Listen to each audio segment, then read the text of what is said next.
শাহরিয়ার কবির বনাম ফজলুর রহমান এই দুজনের একটি হাড্ডাহাড্ডি টকশো লড়াই এখন দেখতে চায় দর্শকরা। একজন বঙ্গবন্ধুকে সহ্য করতে পারেন না, আরেকজন বঙ্গবন্ধুর বিপক্ষে কথা সহ্য করতে পারেন না। সম্প্রতি শাহরিয়ার কবির বঙ্গবন্ধুকে বলেছেন বিশ্বাসঘাতক, অপরদিকে ফজলুর রহমান বঙ্গবন্ধুকে মানেন ভগবানের মতো। শাহরিয়ার কবির জামায়াতপন্থী, ফজলুর রহমান বিএনপি পন্থী। তাই এই দুজনকে মুখোমুখি করে টকশোর সেই হারিয়ে যাওয়া ঐতিহ্য ফিরিয়ে আনতে চায় দর্শকরা। শাহরিয়ার কবির কড়া ভারত বিরোধী, ফজলুর রহমান কড়া পাকিস্তান বিরোধী।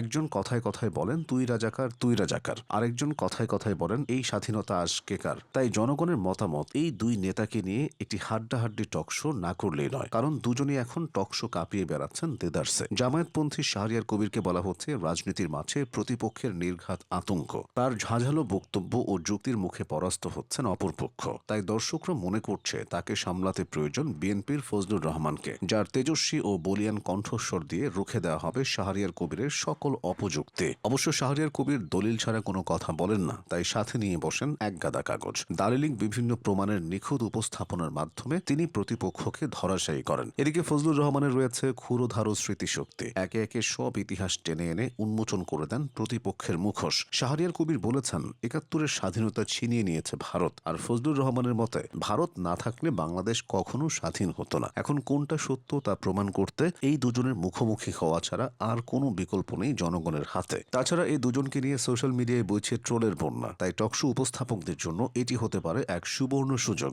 শাহরিয়ার কবির হলেন টকশোর অ্যাটাকিং মিডফিল্ডার, যিনি প্রায় তর্কে জড়িয়ে পড়েন প্রতিপক্ষের সাথে। বিএনপি পন্থী অ্যাক্টিভিস্ট জাহিদকে তিনি লাইভ টকশোতে নাস্তিক বলে আখ্যা দিয়েছিলেন। এছাড়াও বঙ্গবন্ধুর শাসনামল নিয়ে তুলেছেন নানা প্রশ্ন, দিয়েছেন দালিলিক প্রমাণ। বঙ্গবন্ধুর কারণে এদেশে দুর্ভিক্ষে মানুষ মারা গিয়েছে এমন কথাও নির্দ্বিধায় বলেছেন তিনি। এদিকে কম যান না ফজলুর রহমানও। টকশোতে চিৎকার করে টিভি কাঁপাতে তার কোনো জুড়ি নেই। বঙ্গবন্ধুকে নিয়ে একটি কথাও সহ্য করতে পারেন না তিনি। বঙ্গবন্ধুকে যারা অস্বীকার বা খারাপ বলে তাদের তিনি রাজাকার বলেন চিৎকার করে। মনে হবে তার শরীরে এখনো বইছে মুক্তিযোদ্ধার রক্ত। ২৪-এর তিনি রাজাকার বলে উল্লেখ করেছিলেন একবার। তাই এই দুজন মুখোমুখি হওয়া এখন সময়ের ব্যাপার। তবে এই দুজনকে নিয়ে সোশ্যাল মিডিয়ায় অভিযোগও কম নয়। ইতিমধ্যে ব্যারিস্টার শাহরিয়ার কবিরকে নিয়ে উঠেছে নানা প্রশ্ন। জামায়াতপন্থী এ ব্যারিস্টারের বিরুদ্ধে শিক্ষাগত যোগ্যতা নিয়ে বিভ্রান্তি ছড়ানোর অভিযোগ তোলা হচ্ছে সোশ্যাল মিডিয়ায়। এর সাথে বিপুল অর্থ আত্মসাৎ, ব্যাংক ঋণ জালিয়াতি এবং পরিচয় গোপন করার মতো গুরুতর অভিযোগ তোলা হয়েছে তার বিরুদ্ধে। এছাড়াও শাহরিয়ার কবিরের দ্বিচারিতা নিয়ে উঠানো হয়েছে নানা প্রশ্ন।